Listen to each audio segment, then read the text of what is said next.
నమస్తే, నా పేరు Kalyan Dilip Sunkara. Welcome to commoner library. AP DSC ఆస్పిరెంట్స్కి సంబంధించి గడిచినటువంటి ఒక 40 రోజులుగా విభిన్నమైనటువంటి ప్రచార మాధ్యమాల ద్వారా, సోషల్ మీడియా ప్లాట్ఫామ్స్ ద్వారా ఒక 1700 పైచిలుకు మంది ఈమెయిల్స్, వాట్సాప్ నెంబర్కి పెట్టినటువంటి మెసేజెస్ ద్వారా అప్రోచ్ అవ్వడం జరిగింది.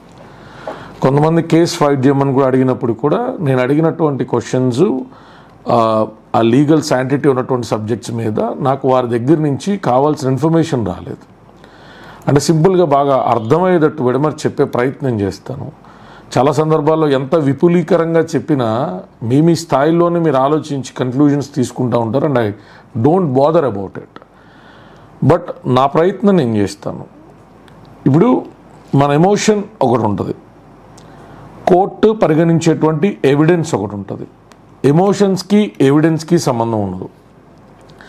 చట్టబద్ధత, న్యాయబద్ధత రెండు అన్ని సందర్భాల్లో ఒకటవ్వాల్సిన అవసరం లేదు. క్లియర్గా చెప్తానండి. డిఎస్సి ఆస్పిరెంట్స్ నన్ను అప్రోచ్ అయినప్పుడు నేను ఆ కేసు తీసుకోవడానికి, సంశయించడానికో, వాళ్ళతో సంప్రదింపులు జరిగినప్పుడు నేను అడిగినటువంటి విషయాలు, వాళ్ళు నాకు సర్ఫేస్ చేసినటువంటి విషయాలకి లీగల్ శాంటిటీ లేదు అనేటువంటి సంగతి ఇప్పుడు ఈ వీడియో చూస్తున్నటువంటి అభ్యర్థులకు తెలుసు. నన్ను ఏప్రిల్ 2nd వీక్లో కలిసినటువంటి వ్యక్తులు ఉన్నారు, ఏప్రిల్ ఎండింగ్లో కలిసిన వ్యక్తులు ఉన్నారు. నేనేం చెప్పానో సుప్రీంకోర్టులో ఆ జడ్జిమెంట్ వచ్చిన తర్వాత నాకు కాల్ చేసి, అన్నా సారీ మీరు చెప్పారు, సుప్రీంకోర్టు అట్లాంటి గైడ్లైన్స్ పాస్ చేసింది అని నాకు ఇంటిమేట్ చేసినటువంటి వ్యక్తులు ఉన్నారు, ఆన్ కాల్ రికార్డ్. అయితే నేను ఎందుకు ఆ రోజు డినై చేశాను, ఎందుకు చెప్పినా మీరు వినలేదు అంటే మీ ఎమోషన్లో ధర్మం లేదా అంటే కాదు. మీరు అడుగుతున్నటువంటిది ఏంటి, మాకు టైం కావాలా, 45 రోజుల వ్యవధిలో ఎగ్జామ్ పెట్టడం అనేటువంటిది మాకు ఎలా కుదురుతుంది? ఇప్పుడు నారా లోకేష్ గారు కూటమి ప్రభుత్వానికి మద్దతు ఇచ్చేటువంటి మేధావి వర్గం కానీ లేకపోతే నిపుణుల వర్గం కానీ వారు చెప్పేది ఏంటి, డిసెంబర్ 2024లో మేము సిలబస్ రిలీజ్ చేస్తే December, January, February, March, April, May and June 6వ తారీఖు నుంచి జూలై 6 దాకా అది ఎగ్జామ్, అప్రాక్సిమేట్లీ 6 నుంచి 7 నెలల సమయం ఉంది కదా కళ్యాణ్ అని వారు చెప్తున్నారు. మీరేమంటున్నారు, ఎగ్జామ్ ఎగ్జాక్ట్ డేట్ నుంచి 90 రోజులు ఇవ్వడం అనేటువంటిది పరిపాటి కదా, అది తెలంగాణలో జరిగినా, ఆంధ్రప్రదేశ్లోనే గతంలో ఎప్పుడైనా జరిగినా కూడా 90 రోజులు కనీస కాలపరిమితి ఉంటుంది కదన్నా. మేము పెళ్ళాం బిడ్డలను పోషించుకోవాలి కదా. ఎగ్జామ్ నోటిఫికేషన్స్ అనేటువంటి ప్రతి క్యాలెండర్ ఇయర్లో ఖచ్చితంగా పడేటువంటి ఎగ్జామ్ కింద పరిగణలో తీసుకోలేం కదా. ప్రతిష్టాత్మకంగా కూటమి ప్రభుత్వం నెలకొల్పుతున్న మాట వాస్తవమే.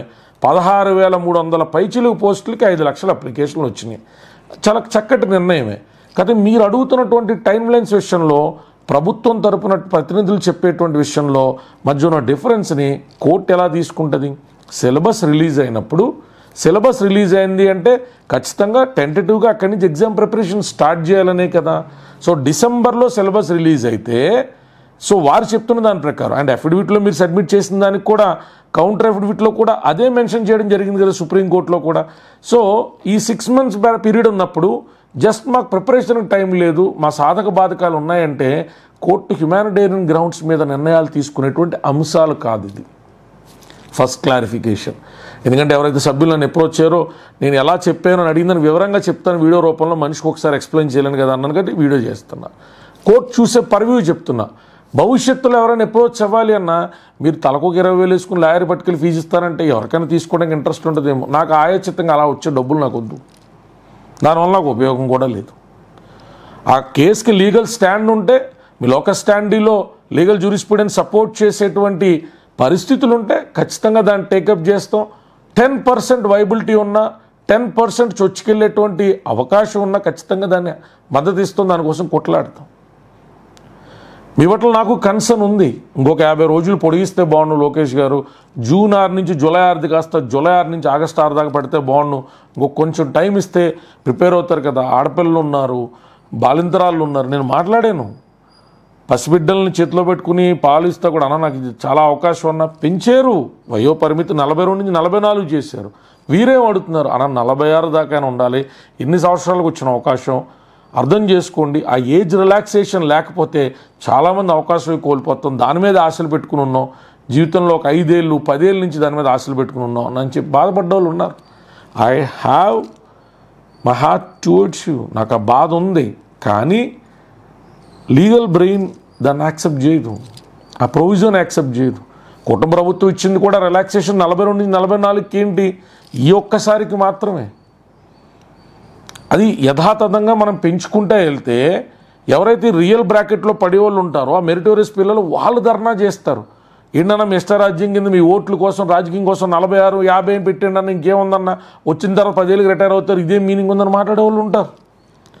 సో ఓవరాల్గా ఏది పరిస్థితి, ఏది పరిధి, సిచ్యువేషన్ అండ్ లిమిటేషన్ రెండూ బేరీ చేసుకోవాల్సినటువంటి అంశం ఇది.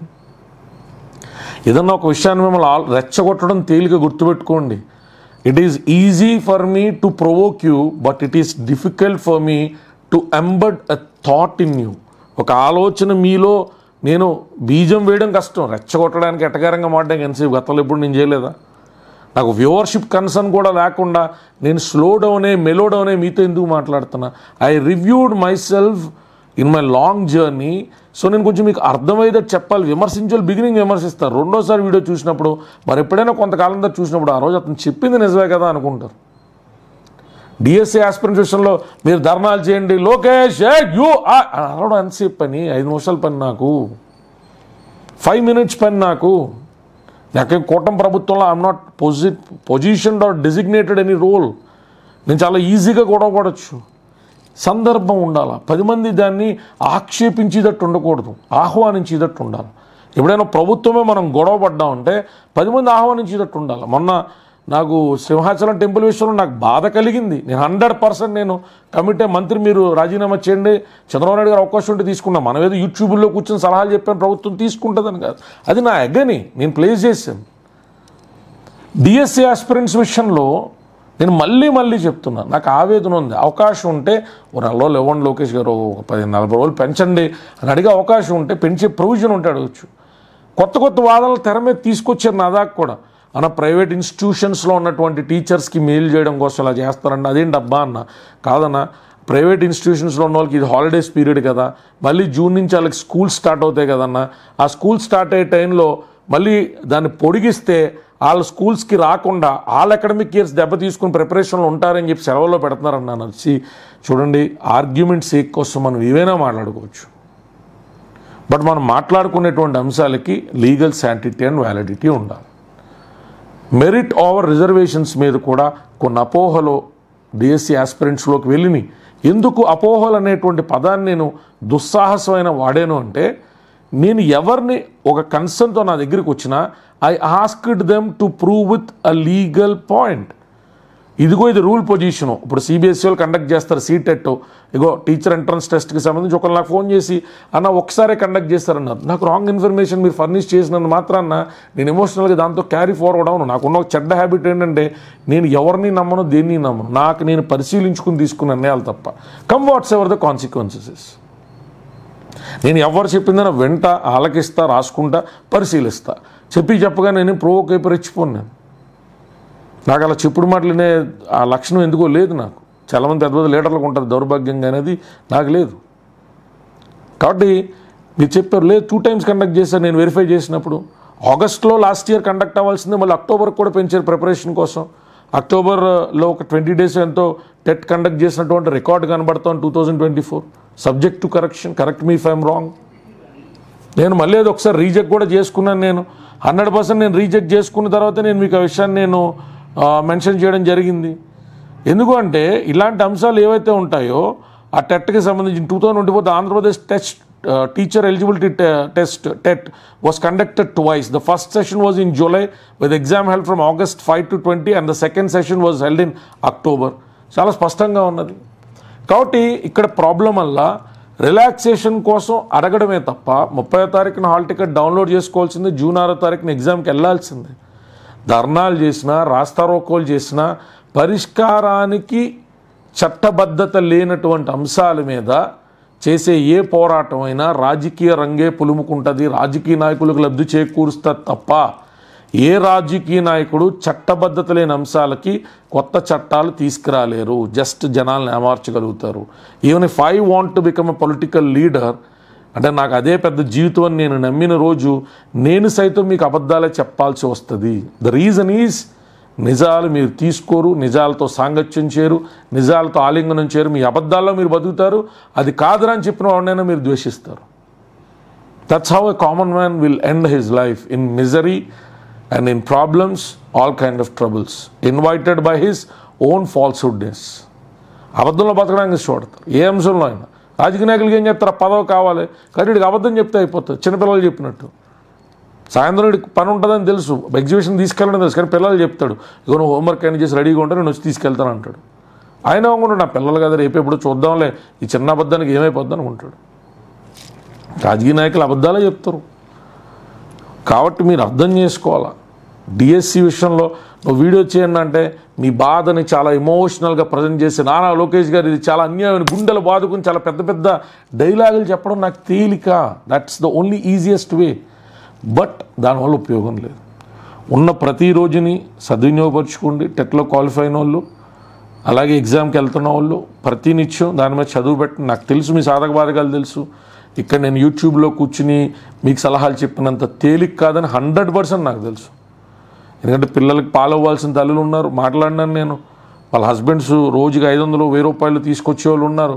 తల్లిదండ్రుల దగ్గర సిగ్గు చంపుకొని డబ్బులు అడుగుతా, అన్నదమ్ముల దగ్గర అడిగి తీసుకుని వాళ్ళతో మాటలు పడతా, ఇబ్బందులు పడతా చదువుతున్నటువంటి తల్లులు ఉన్నారు, నాకు తెలుసు. కానీ వేరే ప్రొవిజన్ లేదు. నన్ను పొలిటికల్ స్టేట్మెంట్ ఇమ్మంటే నేను ఇస్తా. నారా లోకేష్ మీ ప్రభుత్వం అని చెప్పడం తేలిక. That is very easy to say that. But ఈ విషయంలో ఇందులో కూటమి ప్రభుత్వం, జగన్ గారి ప్రభుత్వాన్ని కాదు, నేను ఎప్పుడు చెప్తా, ప్రతి ప్రభుత్వానికి మెరిట్స్ అండ్ డీమెరిట్స్ ఉంటాయి. ఇప్పుడు 1 year పరిపాలన గురించి అడిగారు అనుకో, నేను దాంట్లోనూ లోటుపాట్లు మాట్లాడతా, నిర్భయంగా నిర్ఘాంతపోయేటట్టు మాట్లాడగలుగుతా. డిఎస్సి ఆస్పిరెంట్స్ విషయంలో it is not right. DSC aspirants విషయంలో నాకున్న కన్సర్న్ అలా ఖచ్చితంగా టైం ఇచ్చి ఉండాలా, ఖచ్చితంగా టైం ఇచ్చి ఉండాలా. షార్ట్ స్పాన్ 40-45 days అనేటువంటిది నోటిఫై చేసిన తర్వాత, ఎగ్జామ్ డేట్ నోటిఫై చేసిన తర్వాత ఒక 3 నెలల వ్యవధి ఇచ్చుంటే ఖచ్చితంగా బాగుండేది. దానికి ఏం అడ్డు లేదు. కానీ ఈ స్కెడ్యూల్లోనే పెట్టాలి అని లోకేష్ గారు ఎందుకు తీర్మానించుకున్నారన్నది కూడా నేను ఎంత రీసెర్చ్ చేసినా నాకు అర్థం కాల. బట్ గవర్నమెంట్ దానికి కొన్ని రూల్స్ అండ్ రెగ్యులేషన్స్ అండ్ కొన్ని ఫోకస్, కొంత విజన్ ఏదన్నా ఉండాలా, అది ప్రతిపాదించి ఉండాలి. నేను ఇప్పుడు ఆవారగా తిరుగుతా, ఏదో జస్ట్ ఒక పార్టీని ఏదో మోత్తా, ఏదో జస్ట్ యూట్యూబ్లోకి వచ్చి కమెంట్ పెట్టేసి నేను జై జగన్ జై పవన్ అంటే అయిపోయేది కాదు కదా. When we want to influence people, when we want to make thought provoking session with them, నేను ఖచ్చితంగా ఆచితూచే మాట్లాడాలా. నేను వెళ్ళి ఏదైనా ఎవడైనా యూట్యూబ్ ఛానల్ కిందకి వెళ్ళా అలా అంటారా జగన్ టైం అలాగా మాట్లాడడం తేలిక. మాట్లాడిన వాళ్ళు అందరూ సాధకులు కాదు, సాధించే వ్యక్తులు కాదు కదా. కాబట్టి టైం కన్స్ట్రైంట్ ఉంది. బట్ వాళ్ళ వాదనలో కూడా మనం ఆలోచించాల్సిన విషయం ఉంది. డిసెంబర్లో నోటిఫై చేసినప్పుడు ఎగ్జామ్ నోటిఫికేషన్ నుంచి 90 రోజులు అనేటువంటి వాదనకి చట్టబద్ధత లేదు. బట్ లోకేష్ గారిని ఇప్పుడు పరిశీలనలో తీసుకోండి అని చెప్పడం నేను కంటి తుడుపు చర్య కింద ఉంటుంది. నేను అలాంటి మాటలు చెప్పను. I wish you all the best for the exams. బాగా చదవండి. ప్రతి గంట ప్రతి నిమిషాన్ని ఉన్న సిలబస్ని నెమరు వేసుకునే ప్రయత్నం చేయండి. స్ట్రాటజికల్గా ప్రిపేర్ అవ్వండి. ఎగ్జామ్ బాగా రాయండి. ఉత్తీర్ణులు అవ్వండి. హ్యాపీగా మీరు ఆ పోస్టులోకి వచ్చిన తర్వాత మీ బాధ్యత కింద మంచి విద్యని మన రాష్ట్రానికి అందించేటువంటి ప్రయత్నం చేయండి. I don't want to politicize this issue which has no legal sanctity. Jai Bhim, Jai Bharat.